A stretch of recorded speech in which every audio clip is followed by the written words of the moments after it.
Hi creators, it's Claire from Stringworth for part 3 of making a rag rug, and I have successfully managed to plait a fair length of the t-shirt yarn, and it wasn't a pretty sight, so I haven't recorded it, but I anchored it onto a table and then worked out how to do a plait with only moving 2 of the strands rather than all 3 of the strands, and I found that worked much easier in terms of being able to pass the balls of t-shirt yarn between 2 hands rather than having to manage 3. So we're here. If you really want to see me plait, put a comment in the video and I will consider this.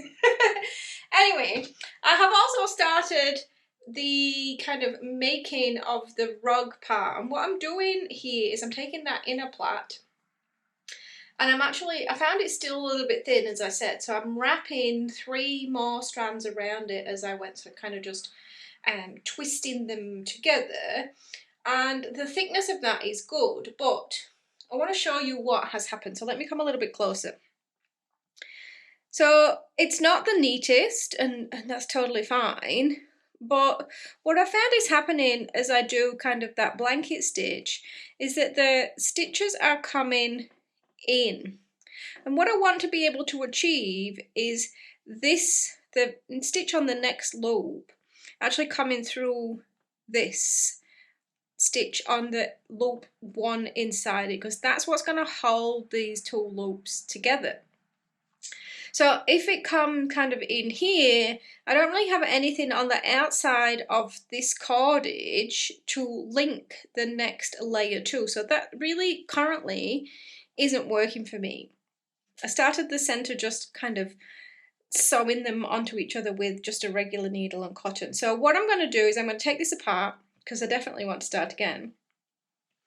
And then, as you may guess, I'm in my sewing room, so I'm going to give the sewing machine a try. So in a similar kind of fashion to how you make those rope balls or rope mats, I'm going to try using a wide zigzag with this, doing the twisting still so that the 2 come together, but giving it more of that stability, crossing the divide between the coils.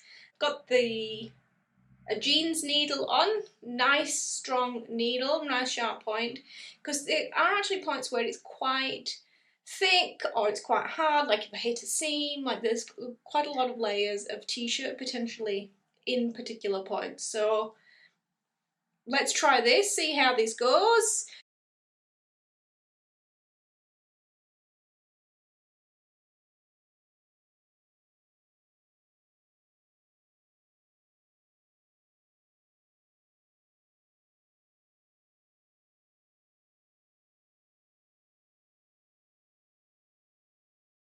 Now I have unstitched.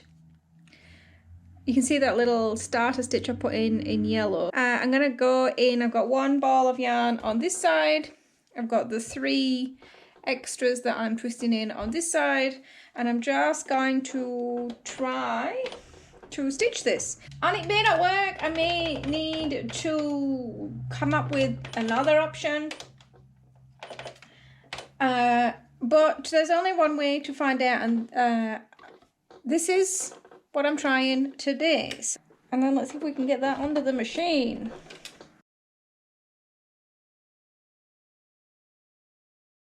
So I did break the thread, but I can get a kind of an idea of what it would be like. And obviously the center is going to be the hardest section. There's not really anything to leverage, but I am encouraged.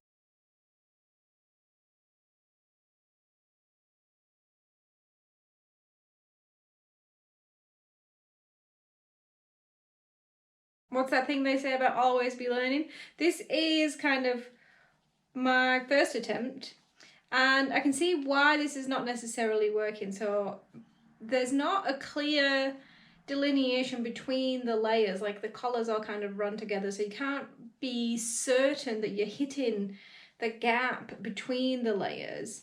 And the way I have made this yarn, it's not a constant, so like these bits are coming out because it's not a solid that you're sewing into. Like if this was rope and you were sewing into it, it's not going to move, where because this is disconnected pieces, it's not really working out how I imagined. From here then, I think I may try this technique with the plaited, just up by itself, which will fit underneath the foot of the machine a lot better as well. And then potentially do two sides. So if it's not that as soft underfoot as I would like, I may make two circles and then I can sandwich them together and get that double layer, which should give me that soft underfoot feel. So more trial and error. If you have any tips, hit me up in the comments and let me know how you would approach this project. And otherwise, I guess we're going for a part 4. I will see you there.